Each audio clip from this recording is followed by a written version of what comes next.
Welcome to Russian History Retold, Episode 177, The Henchman of Khrushchev and Stalin, Part 2.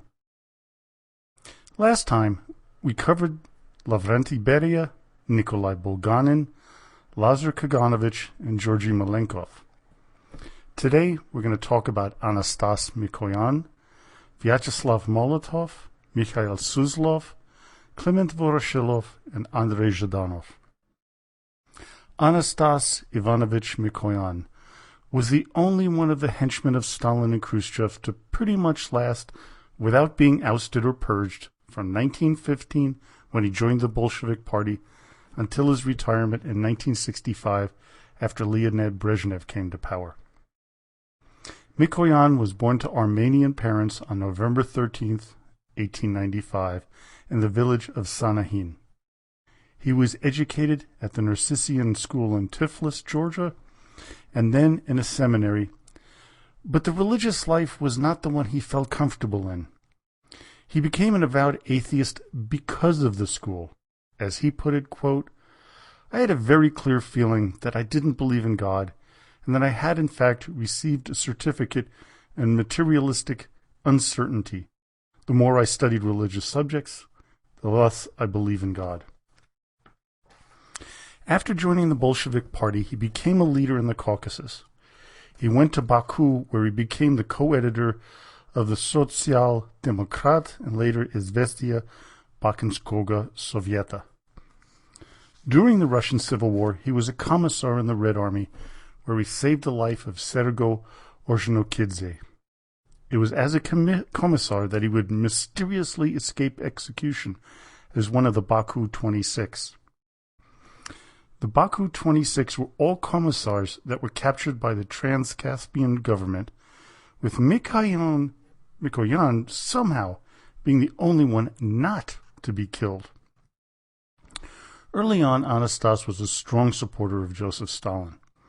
He was appointed People's Commissar for External and Internal Trade in 1926, where he performed admirably.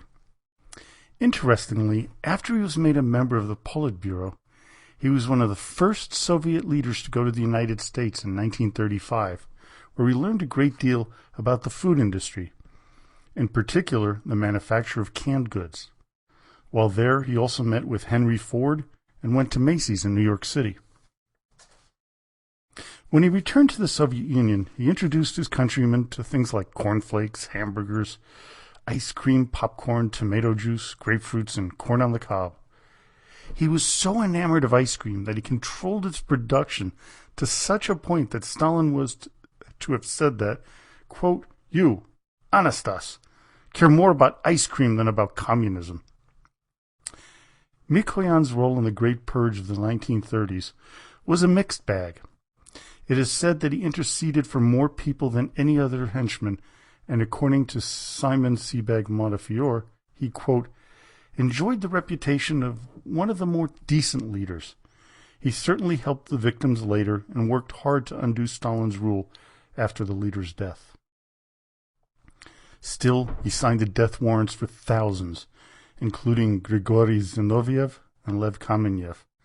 He also signed off on the Katyn Forest massacre as well.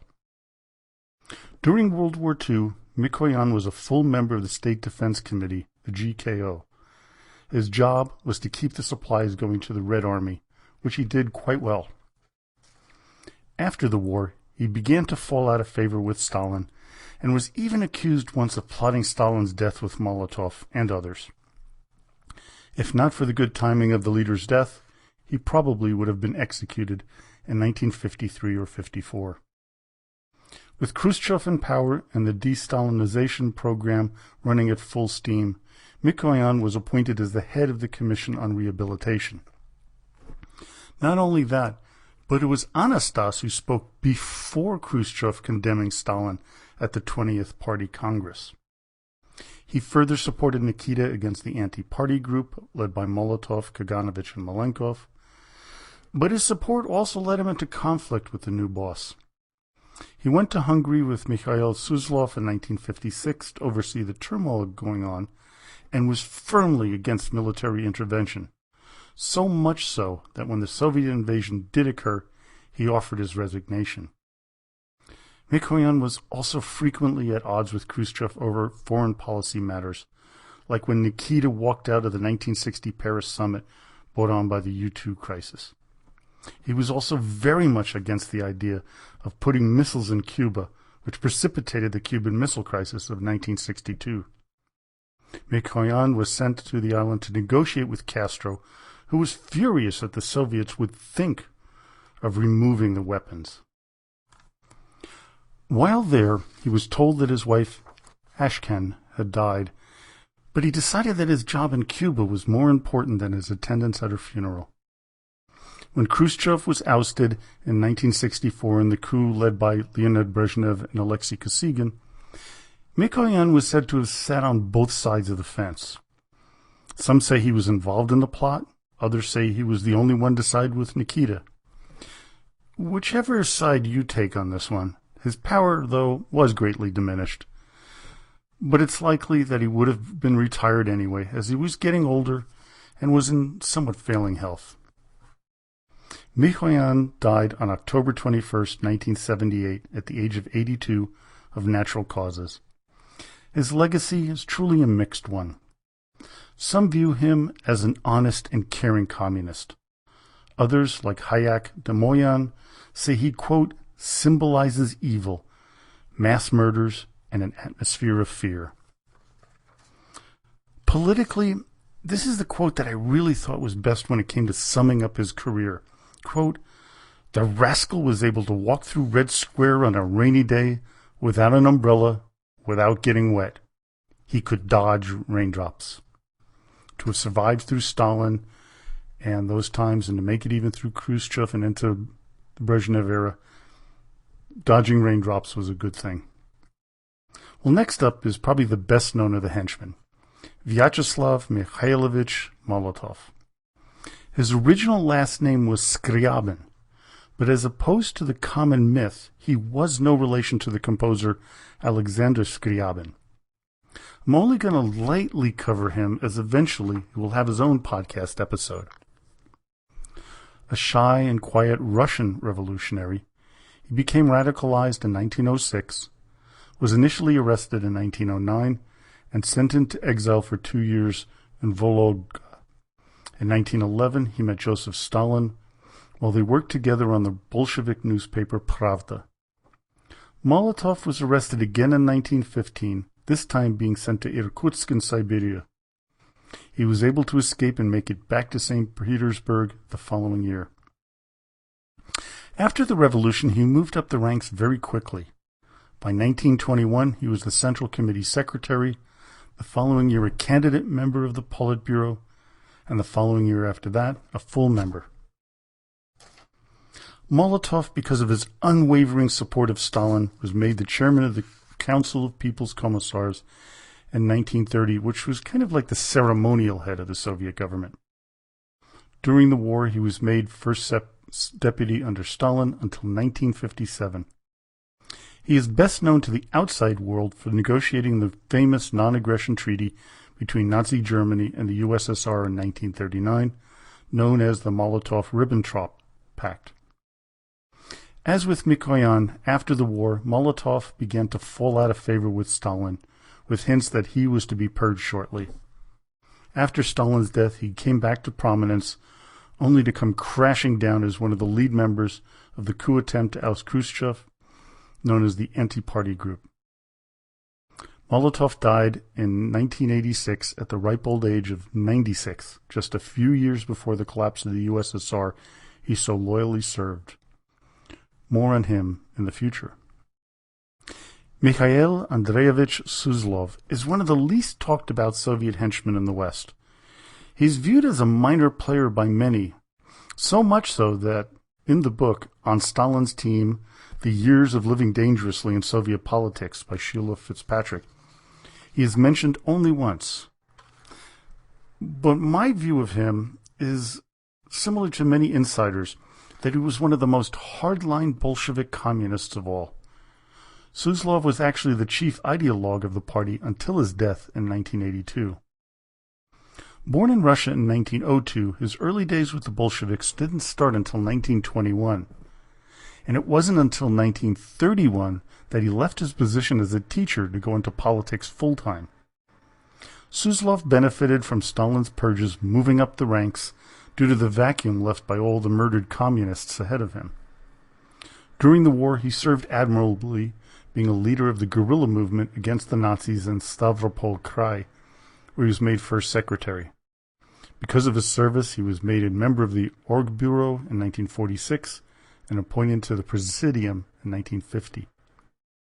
Suslov lost much of his influence and prestige after Stalin's death and Khrushchev's rise, as he was a staunch Stalinist and totally against the revisionism of the new head of the party. When Brezhnev came to power, Suslov followed. He was a major proponent of the collective leadership idea and became one of the natural successors to Brezhnev until his untimely death. Suslov, as I mentioned, was remembered for being the most hardline of the Soviet Union, being against any types of reform and fervently against the idea of détente with the West. Some viewed Suslov as sort of the Pope of Bolshevism and communism.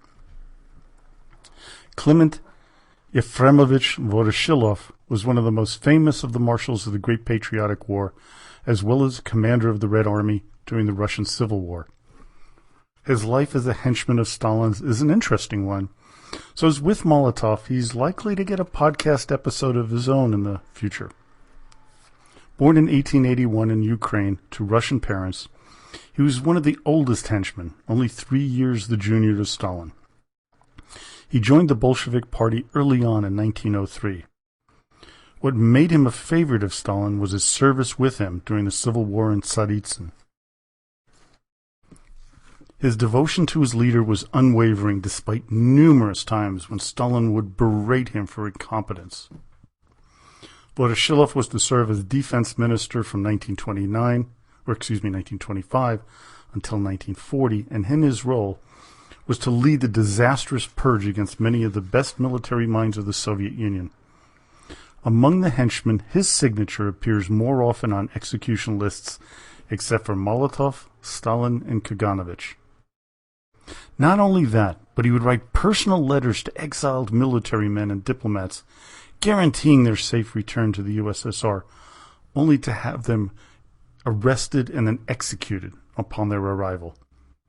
It's also been suggested by Trotsky that Voroshilov had his predecessor, Mikhail Frunze, murdered by orders of Stalin on an operating table for a minor stomach surgery through the overuse of chloroform. Clement Voroshilov was by all accounts an incompetent military leader.